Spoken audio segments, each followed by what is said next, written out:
So you want to learn how to fly a drone in Canada, particularly in cities like downtown Toronto, which is in controlled airspace. Well, in this video, I'm going to show you how to fly a drone in Canada.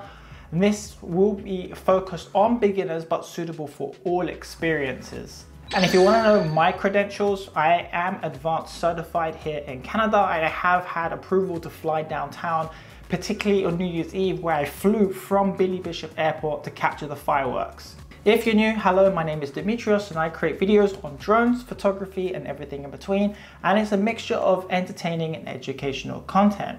If you want to learn more about either drones or photography, subscribe to stay up to date. Now, if you recently subscribed, you probably heard me say that multiple times. However, you also would know that if you've been following through the community posts or on Instagram, that this is my final week in Canada. So this video is almost like my send-off before I go, and the content will slightly change, but we'll cover that towards the end of the video. For now, let's dive into how to fly a drone in Canada.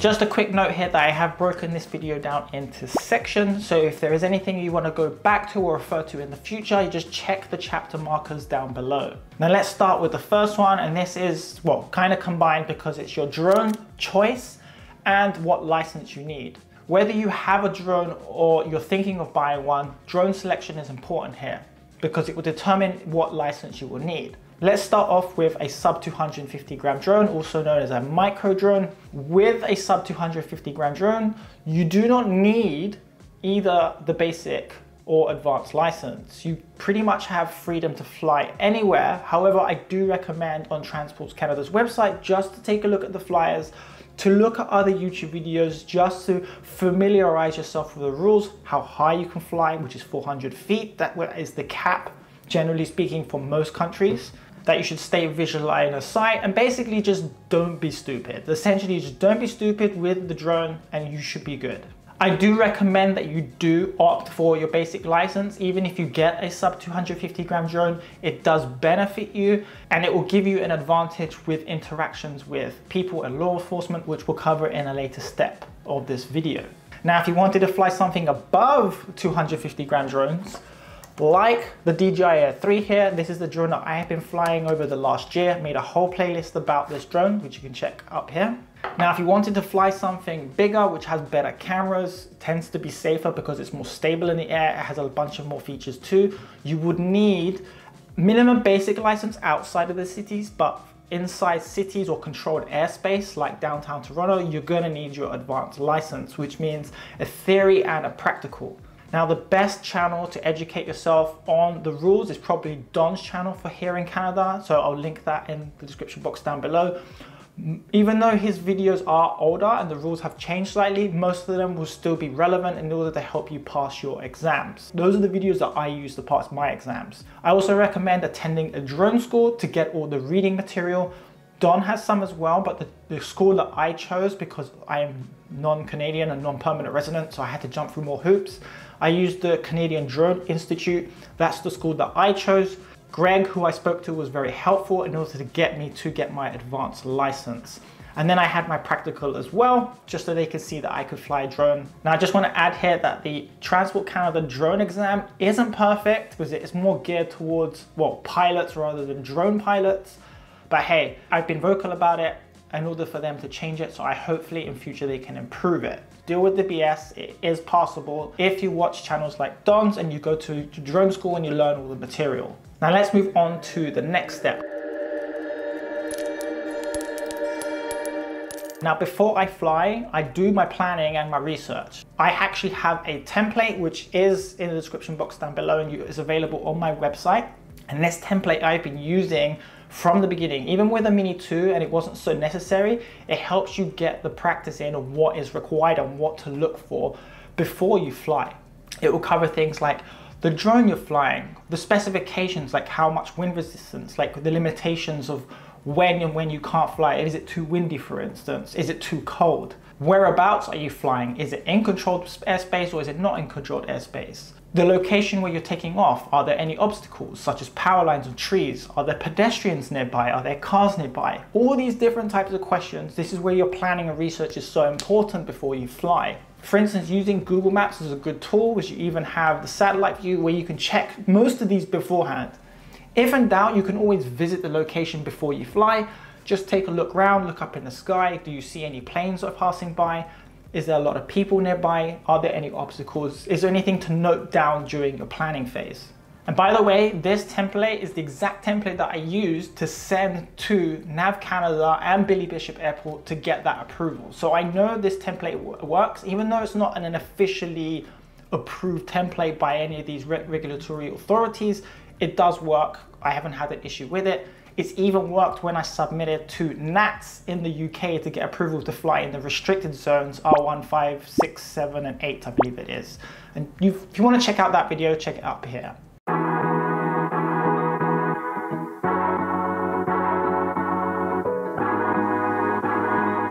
Now the next step is permissions. Now from your planning and research, when you're doing this, you'll realize that you need some permissions in certain locations. Now, if you're sub 250 gram drones, you don't really need a pre-approval from NAV Canada because it's a sub 250 gram drone. However, I do recommend getting used to submitting approvals with a sub 250 gram drone just to familiarize yourself and to build that muscle memory in, because I believe that is important. Not only that, but it also tells other drone pilots in the area that someone else is there for you to keep an eye out. So if you're flying in the same area as someone else, now you have a heads up, which is why it's important to do it rather than not do it. Now, if you are flying a bigger drone, you need to submit pre-approval with NAV Canada app. So for instance, the DJI Air 3 here, you'd have it labeled with your drone license, or if you're non-resident, your SFOC. That would also be in your profile of the NAV Canada app. Now, generally, when you are submitting in downtown Toronto, it's automatic approval up to 400 feet. And it's same day approval, which is great. This is probably require an in-depth video than itself. So if you want to see that, let me know in the comment section down below. But generally speaking, it's where you're going to fly, the time you're going to fly, the purpose of the flight, etc. Now you can get approval for above 400 feet, for instance, 600 feet. I have been approved for this before. However, this isn't automatic. This normally will take 3 days, I think, around then to get approval. Now, as NAV Canada have recently changed this as well, most of the waterfront and the Toronto Islands, a minimum 3-day approval to be able to fly there with a drone above 250 grams. Again, with a sub 250 gram drone, you'll be okay, but it still get used to submitting it through the app. The other thing to note here is you're probably wondering, can you fly in national parks? Recreationally, no, this is off limits regardless whether it's sub 250 or above 250. National parks will not allow you to fly here. Do not do that. If you visit the website prior to find out whether drones are allowed or not, they are going to say no. The only way drones have flown there is for usually 4 reasons.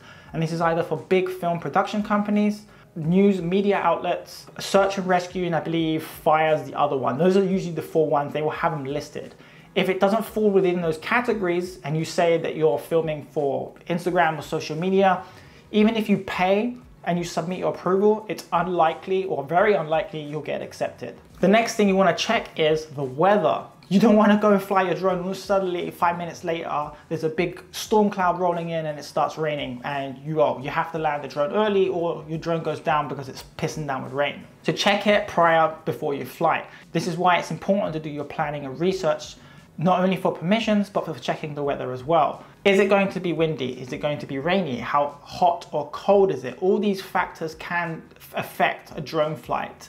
It could shorten the drone flight if it's extremely cold. If it's really windy, maybe you can't fly as far as you want to, or you'd have to fly further out in the beginning in order to conserve the battery on your way back to battle against the wind. Also, I recommend checking more than one source for the weather, whether it's Apple Weather or Google Weather, any news.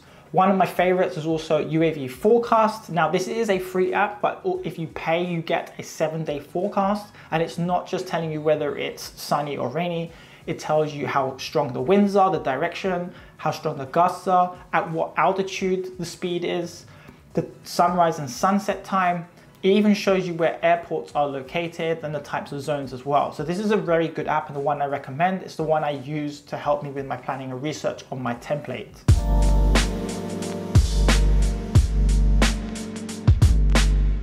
Now the next one here is optional for recreational flyers, and that is drone insurance. Now I say this is optional, however, I do recommend getting it, especially if you're doing commercial work. If you do commercial work, it is advised you have drone insurance. And there are 3 that you could use here in Canada, and that is Skywatch AI, Zen Insurance, and the one I'm using is CoverDrone. And the reason I chose CoverDrone is because it's worldwide cover, so it doesn't matter where I go, I am covered with my drone flights.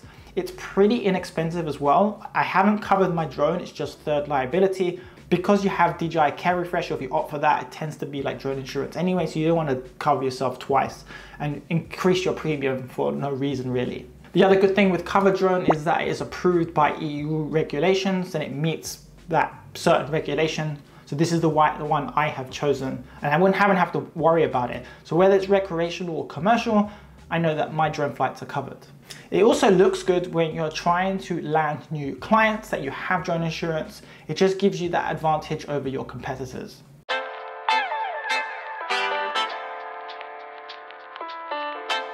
Now the next one is the fun one, it's flying the drone. However, before you take off, you should do these things beforehand. Make sure the drone batteries are charged, your controllers are charged. Inspect the drone before you fly. Are the props on securely? Whether it's the Mini 4 Pro, are they tightened with the screwdriver? If it's, for instance, a clip-on like the DJI Air 3 here, are they secured properly so they don't come off mid-flight? Are there any visible cracks? Is there damage on the drone? From whether you've been carrying it in the case or from a previous crash, you want to inspect that. Is the battery in securely? Just give the drone a once over, spend a couple of minutes to look. If everything looks good, is the lens clean? You remember, you want to go out and take some photos and videos, you want to have a blurry lens or smudges on it. Make sure the gimbal's freely moving, everything's all good. Also, if you are flying in controlled airspace, you would need a DJI unlock. Make sure you load that into the drone as well by doing that before your flight. Don't do it when you're at the location you're about to fly. Do it beforehand, and this is why I say it's important to do your planning and research beforehand. Now this one's quite common with most people, where it's like, where can I actually fly? Well, when you're doing your planning and research, first of all, what are you trying to capture? Find your point of interest, and then from there, look at local spots nearby where you could potentially take off and land from. That is the way that I have done mine. So I find somewhere that I want to capture, next find a suitable location where I could take off. Normally, the best places would be parks, as in open spaces, away from obstacles like trees, power lines, foot traffic, cars, etc. However, when it's a bit challenging, especially in downtown locations of cities, then yes, you would have to find somewhere a little bit more quieter on a street corner or side street where you can take off from. Just keep an eye out for power lines and trees, even low-flying birds, which could impact the drone. They could just fly into the drone or even chase them. You've seen reels on Instagram or shorts. Also, when you do fly, just make sure you pick quieter times of day just to mitigate risk as well. Even during the summer on a nice sunny afternoon, when you're trying to fly, it may not be the best time. It's also quite harsh, the light as well. There may be too many people and too many distractions. Whereas if you choose sunrise or sunset, not only do they offer the best times to shoot because of the colors, there's also less people around. And this will vary between winter and summer. This is why I say, do your research beforehand and you'll get used to it. Wax on, wax off, Mr. Miyagi style, right? It works, trust me.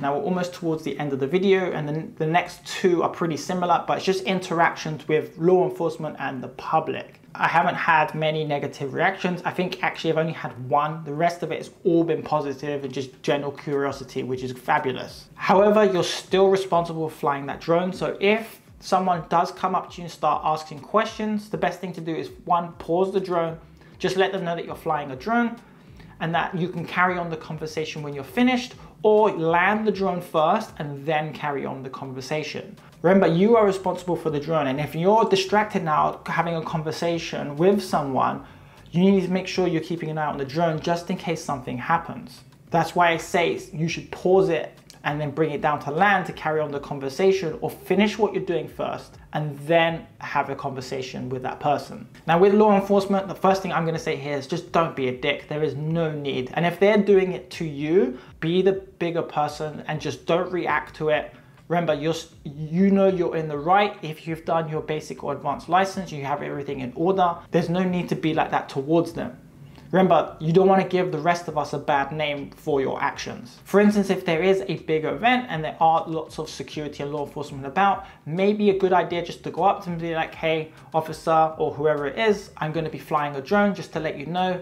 I have my license, I have my insurance, everything's going to be fine. At least that will give them a heads up. So if they do see something in the sky, they tend to use drones themselves now for crowd control, but just to at least you have a heads up, and if there are drones in the sky and you're going to be flying somewhere else, at least that way you can keep separate and you're just having good communication. With general public, they'll generally come up to you, they'll be curious what you're doing, they want to see what it looks like from up there because it's a perspective we don't normally see. It's even an opportunity to share your social media and build up your portfolio.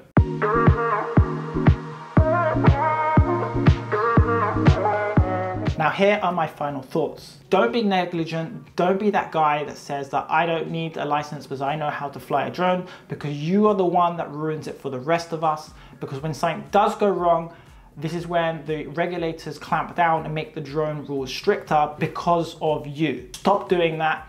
Just go ahead, get your license. It's not that hard. The other thing here is that if you are a little bit nervous and to build up your confidence, bring a friend along. That way they can be a visual observer. They can help you out. And at the end of the day, you just need to carry on flying.